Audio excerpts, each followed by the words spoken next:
Information আসে যে প্রতাপগড়ের দ্রবিতের কাছে একটা কনফাইনমেন্ট আইটেম দিই, সেই মোতাবেক বিভিন্ন খেলা রয়েছে সব আমরা রেড করি, কিছু পুলিশ রেড করি ওই জায়গার মধ্যে। রেড করে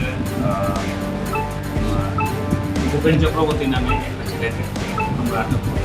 তাকে সার্চ করার পর তার কাছ থেকে আমরা প্রায় 41টা প্যাকেট পাই, যার মধ্যে প্রতিটা প্যাকেটের মধ্যে 200 করে ইয়াবা ট্যাবলেট, টোটাল 8200 আমরা ইয়াবা ট্যাবলেট তার কাছ থেকে, তার পজিশন থেকে আমরা পাই। সাথে সাথে তার যে সে ভাড়া বাড়িতে থাকে, প্রতাপগড়ে ভাড়া বাড়িতে থাকে, ওই বাড়িতেও আমরা সার্চ করি। সার্চ করার পর কিছু টাকা পাই, 4000 টাকা, একটা পাই ব্যাংকের পাসবই, আর কিছু একটা এটিএম কার্ড, ভোটার আধার কার্ড আমরা পাই। এটা আমরা সিজ করেছি। তাকে জিজ্ঞাসাবাদ চলছে।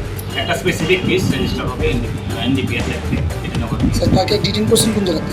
তাকে প্রতাপগড় দুরন্ত ব্রিজ থেকে আমরা ডিটেইন করেছি। আপনি কি মনে করেন তার সঙ্গে আরও অন্য অন্য কিছু বেরিয়ে আসতে পারে?